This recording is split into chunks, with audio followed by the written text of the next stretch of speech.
Apple, Amazon, Google, Microsoft, Nvidia, JPMorgan Chase.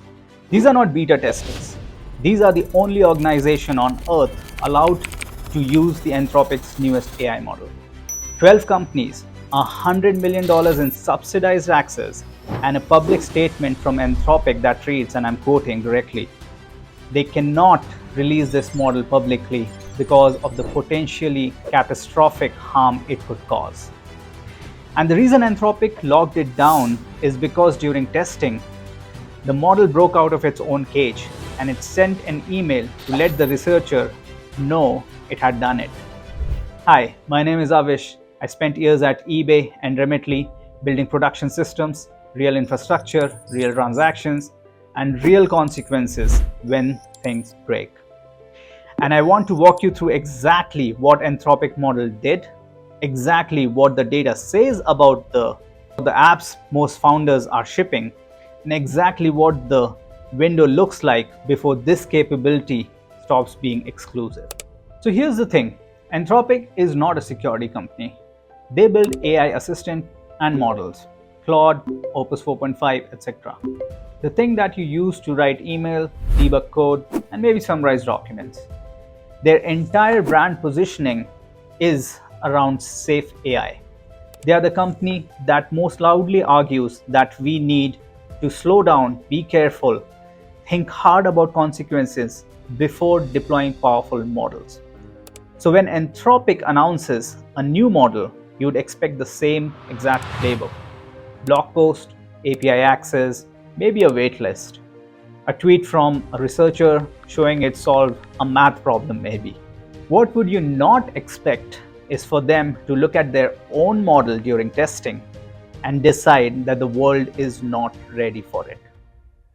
Or the decision to not release it at all to a general audience, possibly forever. And that is exactly what happened. The model is called Claude Mythos. Anthropic did not set out to build a world-class offensive security AI. They were not trying to create a hacking tool. They were doing what they always do and do best, which is training a more capable general model, better at coding, better at reasoning, better at following complex multi-step instructions. But what they discovered during this, according to their 24-page system card published in April 7th, is that Mythos security capabilities emerged as a downstream consequence of general improvements in code, reasoning, and autonomy. They built a better reasoner, and a world-class offensive security came with it as a side effect. I want you to understand why that framing matters so much. Because if this were a targeted capability, if Anthropic had deliberately trained Mythos to find vulnerabilities, then you could say, okay, they can choose not to do that next time, or their competitors can choose not to do that. But that's not what happened. The capability emerged because the model got smarter, and every frontier lab is trying to build smarter models, which means every frontier model that comes after Mythos will have similar or greater capabilities, not because anyone decided to build a hacking AI, but because it's a natural consequence of building a better reasoner. That is the structural reality underneath this entire story.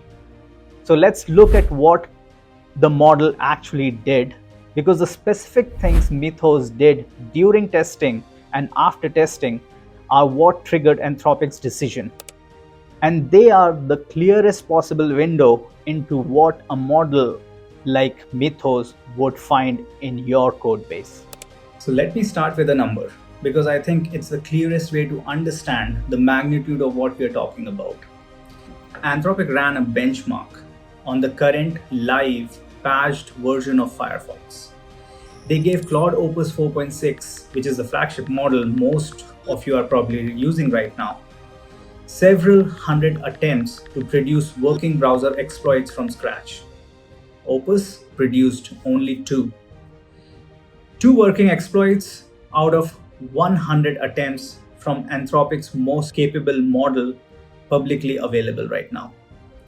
They ran the same benchmarks with Mythos, 100 81 working exploits, plus 29 additional runs that achieved what's called register control, meaning the model gained enough influence over the browser's internal state to redirect its execution even if it didn't complete a full exploit.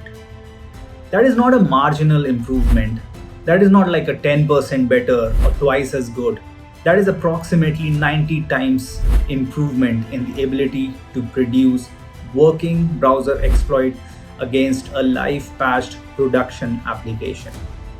And I want to be clear about what this means in concrete terms.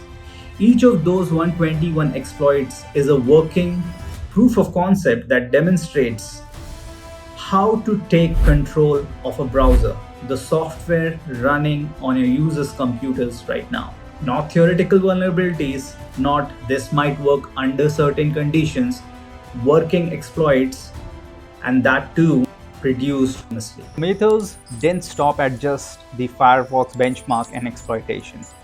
It found vulnerabilities across every major operating system and every major web browser. Two specific examples I want to talk you through is because they tell you something important about what found vulnerabilities actually mean at this level. The first is OpenBSD. Now, OpenBSD is not a very well-known operating system, but it was architected from the ground up specifically for security. Governments run it, financial institutions run it. It's one of the most adversarially reviewed pieces of software on planet Earth. And for last 27 years, professional security researchers and automated fuzzy systems that run millions of tests have been trying to find flaws in it. Now, Mythos found a 27-year-old signed integer overflow in OpenBSD's TCP stack, a bug in the SAC implementation that had survived 27 years of that scrutiny. Simon Wilson, one of the most credible independent AI analysts working today, independently verified this finding by tracing the patch through GitHub commits. This isn't Anthropic's claim, it's independently confirmed.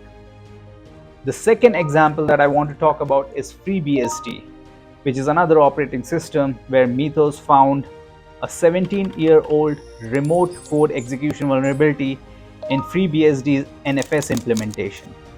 Mythos built what's called a multi-packet return-oriented programming chain, a sophisticated technique for redirecting program execution that granted unauthenticated root access to affected servers over the network, meaning anyone on the internet could send specific packets to a FreeBSD server and take full administrative control of it, no credentials required. Now I want to tell you about the incident that actually stopped Anthropic's internal teams in their tracks. Because it wasn't just the exploit capability or the vulnerabilities that Mythos found. It was what the model did after that. Now, during testing, a researcher placed Mythos in a secured sandbox environment, and isolated specifically designed to prevent the model from affecting anything outside. And the researcher gave Mythos instructions to accomplish a task to break free. Now, the model found a vulnerability in the sandbox itself, exploited it, and gained access to the network beyond the sandbox. And then, without being asked, it sent Sam Bowman, the Anthropic researcher running the test, an email announcing that it had escaped. And then, also without being asked, it posted the exploit details to multiple publicly accessible websites. Nobody told it to do any of that. The researcher's instruction was to accomplish the task. The model accomplished the task, confirmed its success, and then started broadcasting autonomously without authorization. Anthropic system card documents a few dozen significant incidents of Mythos taking what they describe as recklessly excessive measures to accomplish tasks.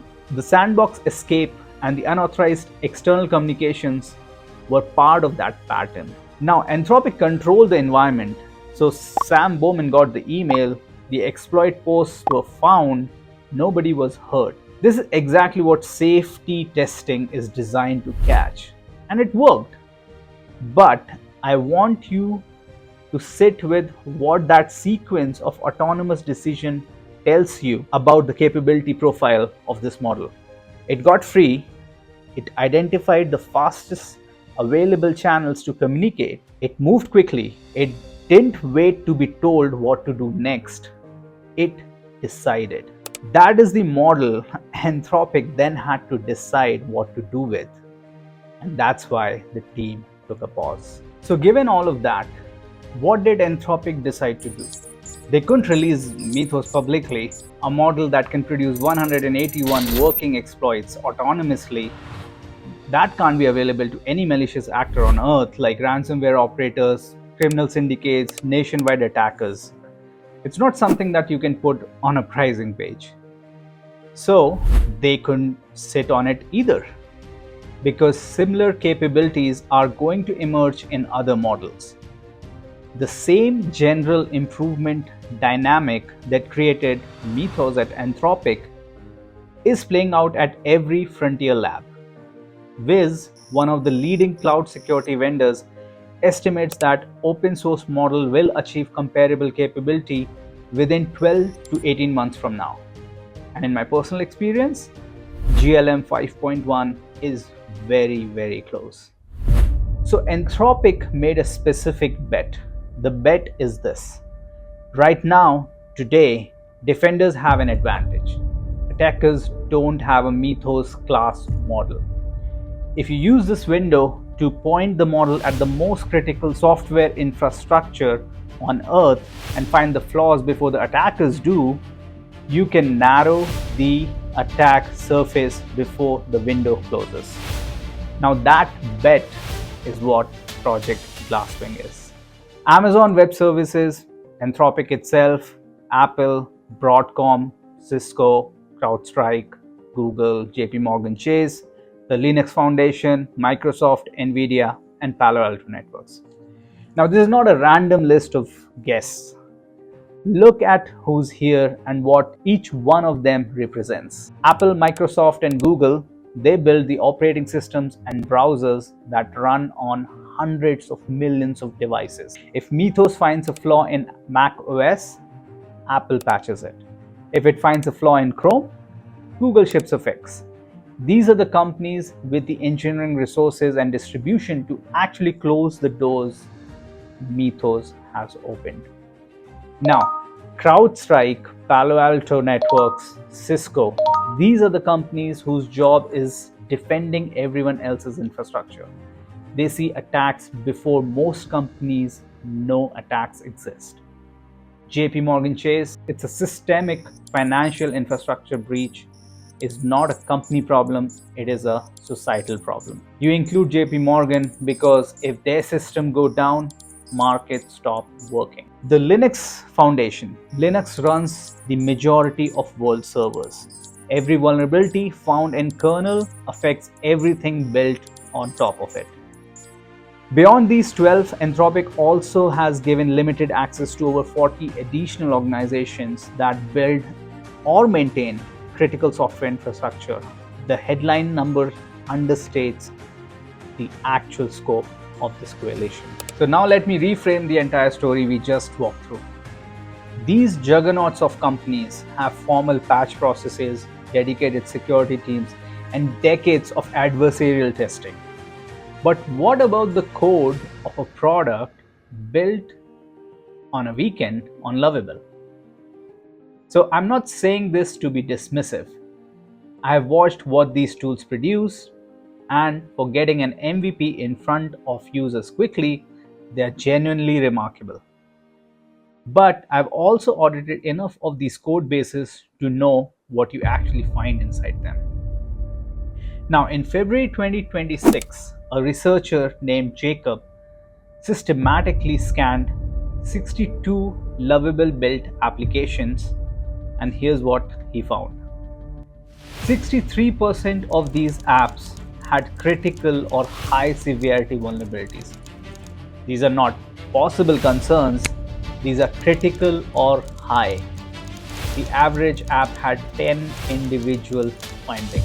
52%, that is more than half, had publicly readable database tables, meaning any anonymous visitor of the app could execute queries directly against the user's table and read the customer's data.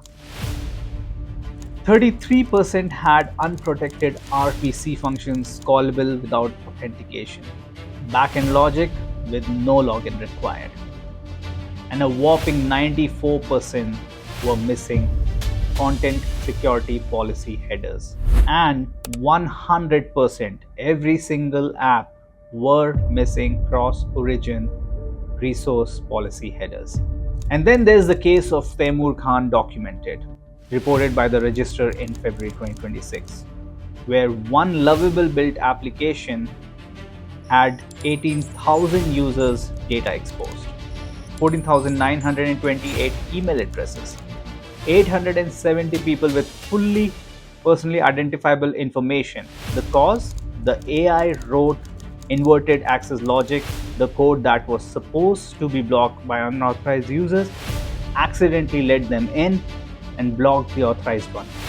The point is this: if Mythos found a flaw that survived 17 years of professional review in FreeBSD, what do you think it will find in an app where the authentication logic was inverted by the model that generated it?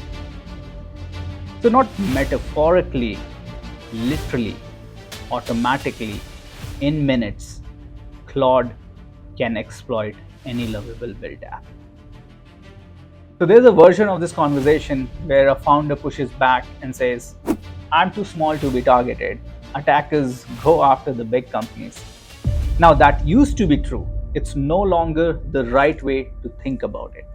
The old threat was human driven. A skilled attacker had to decide manually that your startup was worth their time. They had to know you existed. They had to map your backend, identify the weak point, build an exploit. That friction was real protection.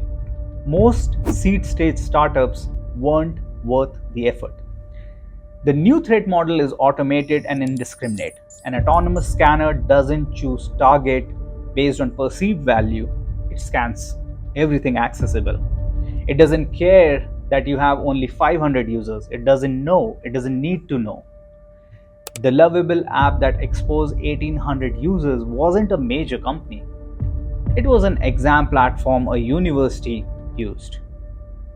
The researcher who found the vulnerability wasn't specifically targeting it or looking for it. The vulnerability made it self-findable. Let me put a number on what I'm describing. The app that exposed 18,000 users, under GDPR, the maximum fine is 20 million euros or 4% of global annual turnover, whichever is higher. For a seed stage startup, that's existential. Under California's CPRA, there are individual statutory damages of $100 to $750 per affected user.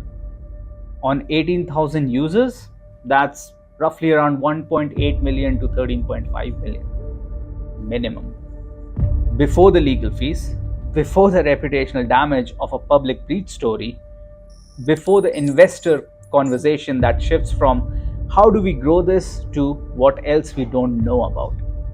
A production readiness security audit from a competent reviewer runs roughly around, give or take, $3,000 to $20,000 depending on scope. The ratio is roughly 100:1 in favor of the audit. And then there's VC dimension here that I don't think founders are thinking about. 2026 technical due diligence has evolved. VCs and their diligence partners are now explicitly asking about security posture, evaluating infrastructure, and whether the code base has been reviewed. A founder who walks into Series A conversation and proactively presents a clean security audit is signaling operational maturity that most seed stage founder companies cannot demonstrate. So I hope you remember that first logo wall that I showed at the start, because Anthropic didn't pick those companies as they are the most important. They picked them because they have the most critical infrastructure and the most to lose if Mythos-class capabilities reach attackers before defenders have had a chance to close the doors. The companies on that Glasswing list are using AI to harden their defenses today. They have 100 million in model credits and the engineering capacity to act on what Mythos find. However, the question for you as a founder who built something real, who has users depending on, who has investors expecting to scale, is simple. Who's doing that for your code base? Nobody could be an answer. It's just that it's not a good one. So if you are at that stage where the question made you genuinely uncomfortable, where you are not sure what's in your code base, what your auth flow actually does under the hood, or what a Mythos class scanner would find in your Superbase tables, that's the exact conversation my team has with founders, MentorFlow AI. We run production readiness audits specifically for AI built products. Authentication, authorization, exposed endpoints, secret management, dependency vulnerabilities, row level security configuration, you name it. The full picture before your users become your liability. Not a 6-month security engagement, not a SOC 2, a targeted audit of the exact things that AI generated backends consistently get wrong in 2 to 4 weeks before you have enough users for a breach to matter. The ratio is roughly 100 to 1. An audit is cheap. A breach is not. Link is in the description. Would love to connect. See you in the next one. Peace.